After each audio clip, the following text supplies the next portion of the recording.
Hello student, अपन BCom first year में financial accounting में कौन सा टॉपिक पढ़ रहे थे, आपको याद है? कुछ वापस रिवाइज कर रहे हो या घर बैठे वापस वीडियो भी देख रहे हो? मेरे को लग रहा है, मेरे को लगता है कि हम ही फालतू मेहनत कर रहे हैं। आप लोग तो वीडियो भी नहीं देखते हैं कि सर वापस पढ़ाएंगे अपने क्या है। तो ऑफलाइन क्लास कब शुरू होगी? वी कांट से एनीथिंग, समझे आप? इसलिए गवर्नमेंट का परमिशन देगी ऑफलाइन की, इसलिए ऑनलाइन शुरू किया है। और हम जो टाइम डिवोट कर रहे हैं, पावर अपनी स्ट्रेंथ डिवोट कर रहे हैं, जो हम लोग जितना मेहनत कर रहे हैं उतनी मेहनत का आप अगर फ़ायदा नहीं उठाएंगे तो क्या मतलब फिर पढ़ाने से आप। इसलिए आप रोज़ रेगुलर, मैंने तो तुम्हें वही होमवर्क देता हूँ। कौन सा होमवर्क देता हूँ? जो रोज़ रेगुलर मैं पढ़ा रहा हूँ वही दे रहा हूँ आपको। उसको तो वापस देख ही सकते हैं आप, ठीक है? तो आपके पास जो है इस क्वेश्चन में मेरे पास रिटायरमेंट ऑफ पार्टनर का क्वेश्चन चल रहा था। Retirement of partner question number 4 है, ये 4th क्वेश्चन है। ये क्वेश्चन नंबर 4 है आपके। तो ये क्वेश्चन नंबर 4 है आपकी। इस 4th क्वेश्चन में 3 पार्टनर हैं, K N and V. They are 3 partners. 3 partner, एक तो के है, दूसरा एन है, तीसरा वी है। तो के एन वी 3 पार्टनर हैं। प्रॉफिट शेयरिंग रेशियो का ओल्ड रेशियो 4:3:2 है।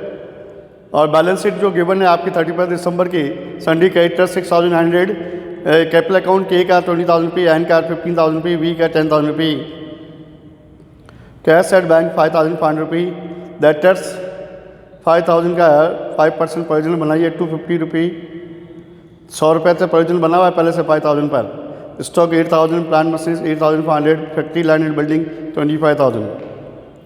And retired from the January 1st, 2009. The following adjustment of the assets and liabilities have been agreed upon before the adjustment amount payable by the firm to end. And retiring partner है, और retiring partner and जो है वो आपके retirement पर उसके assets and liabilities का revaluation करते हैं हम हमेशा। पहले एडमिशन ऑफ पार्टनर में भी यही होता है, एसेट्स एंड लाइबिलिटीज का रिवैल्यूएशन करके और पार्टनर्स के एक्यूरेट कैपिटल कितनी है वो फाइंड करने के लिए एसेट्स एंड लाइबिलिटीज का रिवैल्यूएशन करते हैं। और मैं हमेशा कहता हूँ ये कौन करता है एसेट्स एंड लाइबिलिटीज का रिवैल्यूएशन? एक वैल्यूएशन ऑफिसर करता है, जो कि इंडिपेंडेंट वैल्यूएशन ऑफिसर होता है।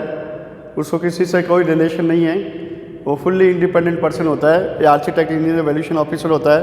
वो अपनी फीस लेकर वैल्यूएशन सर्टिफिकेट देकर जाता है एसेट्स लाइबिलिटीज का। तो यहाँ पर एसेट्स लाइबिलिटीज का रिवैल्यूएशन में stock be depreciated by 6%। Stock balance sheet में 8,000 रुपये है, 8,000 का 6% कितना हुआ? 8,000 का 6% 480 कम हो गया। क्या एंट्री करेंगे? रिवैल्यूएशन लॉस हो गया, ये revaluation account debit to stock account. Second, provision for doubtful debts 5% तक क्रिएट करना है। डेटर्स 5,000 के हैं, 5,000 का 5% कितना? 250।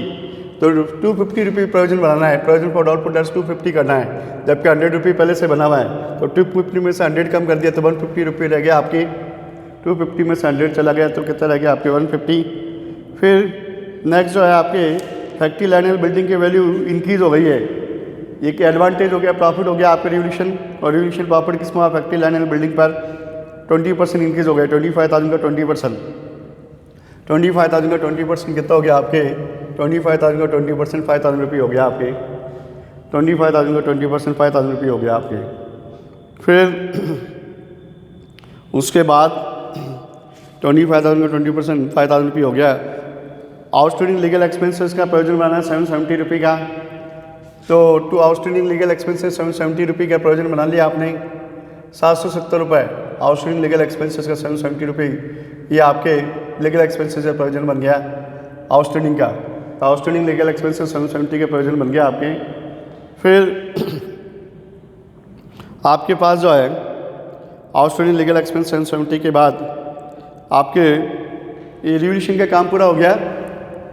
ये लायबिलिटी बढ़ गई, रिवैल्यूएशन लॉस हो गया। Revaluation account debit to outstanding legal expenses 5,000 रुपये रिवैल्यूएशन प्रॉफिट है। और ये 480 प्लस 150 प्लस 770 30 1,400 रुपये हो गया आपके। ये 1,400 रुपये का लॉस लेस हो गया। 3,600 नेट प्रॉफिट रह गया रिवैल्यूएशन प्रॉफिट। तो रिवैल्यूएशन नेट प्रॉफिट रह गया 3,600 रुपये का। रेशियो क्या है? के एन वी का 4:3:2 में इसको डिस्ट्रीब्यूट कर दीजिए। 3,600 को इसको 4:3:2 में 1,600 1200 800, ठीक है? तो 600 1200 800 रुपये इसको डिस्ट्रीब्यूट कर दिया आपने। किसको? रिवैल्यूएशन प्रॉफिट को। अब आता है गुडविल के बारे में। फर्म की गुडविल जो है वो कह रहा है 10,800 रुपये कंसिडर हुई है लास्ट 3 ईयर्स के प्रॉफिट के बेस पर। तो लास्ट 3 ईयर्स के प्रॉफिट के बेस पर फर्म की पूरी गुडविल कितने रजिस्टर्ड हुई है आपके 10,800 रुपये।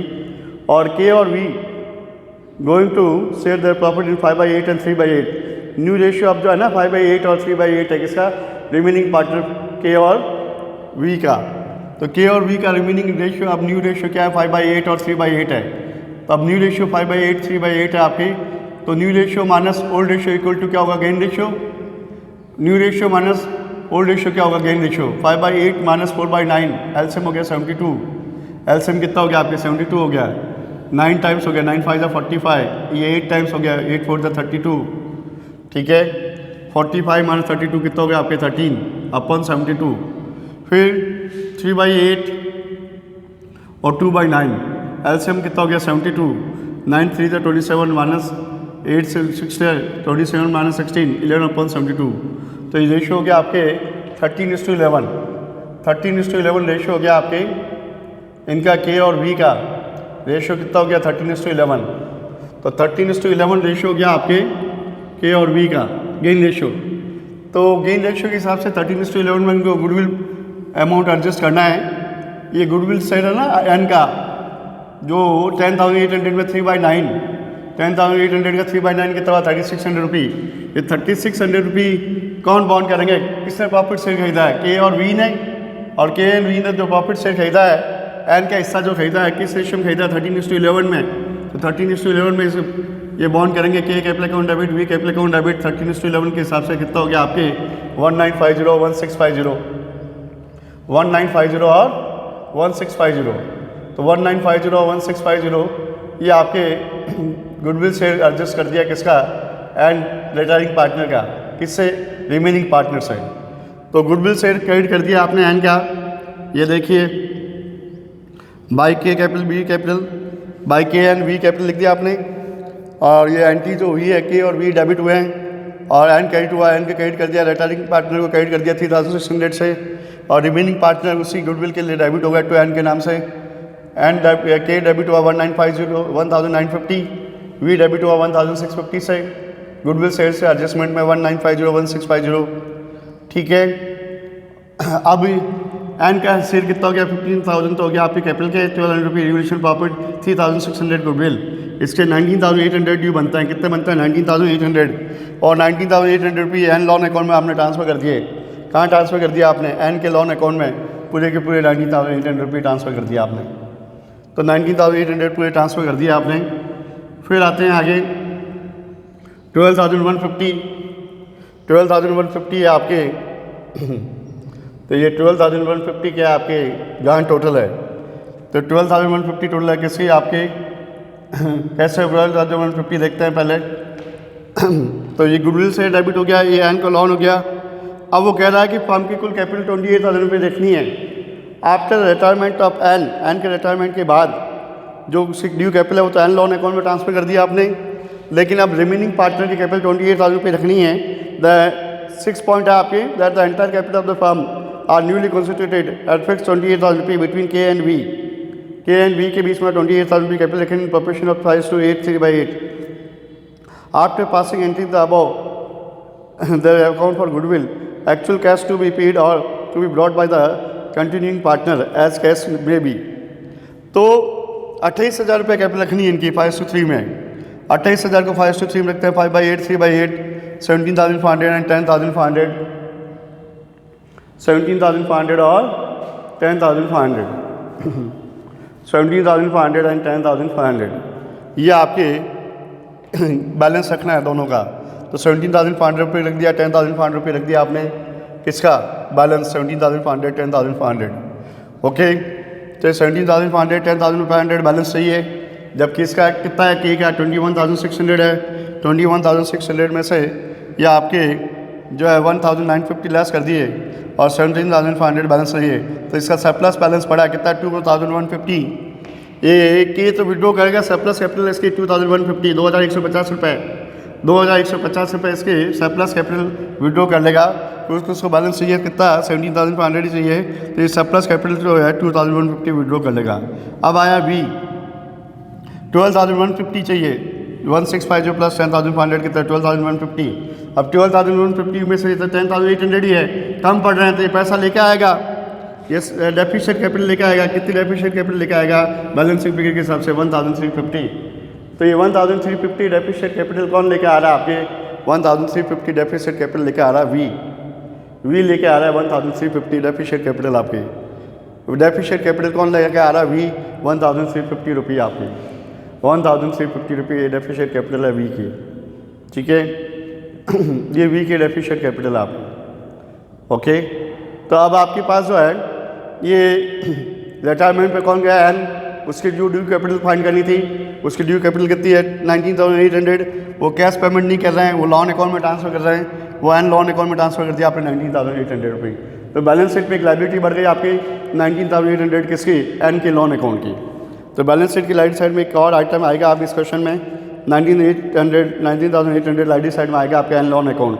बाकी कैरेक्टर सेम और नई कैपिटल के की कितनी है 70,500 और वी की कितनी है 10,500। कैश एट बैंक चेंज हो गया 5,500 में से आपके जो है प्लस 1,350 लेके आया कौन वी, और 2,150 कौन ले गया आपके के सरप्लस कैपिटल, यानी कि अब इससे कैपिटल हो गए। कैश एट बैंक बैलेंस कितना हो गया नया कैश एट बैंक बैलेंस हो गया आपके 4,700 रुपये 47 रुपये कैश एट बैंक बैलेंस आएगा। अब कितना आएगा नया balance cash at bank 4,700, that is 5,000 minus 250। That is balance sheet में कितना आएंगे 5,000 माइनस 250 4,750। स्टॉक 8,500 से नहीं 8,500 में से 8,500 है ना आपके स्टॉक सॉरी 8,000 है। 8,000 में से कितना कम हो गया आपके 8,000 में से कम हो गया 6,480। 8,000 minus 480 7,520। Plant and machinery 8,500 same. Factory land and building 25,000 plus 5,000 30,000 रुपये हो गई। ये नई बैलेंस शीट में रिवाइज हो जाएगा आपके, ओके। इसी क्वेश्चन को आप रिवाइज कीजिए। मैं तुम्हें ये जो क्वेश्चन क्लास में करा रहा हूँ वही अब मतलब देर वापस रिवाइज करने के लिए कह रहा हूँ, यही कर लीजिए, बात है मेरे लिए। तो वही क्वेश्चन मिल जाएगा एग्जाम में आपको, ठीक है। बाय।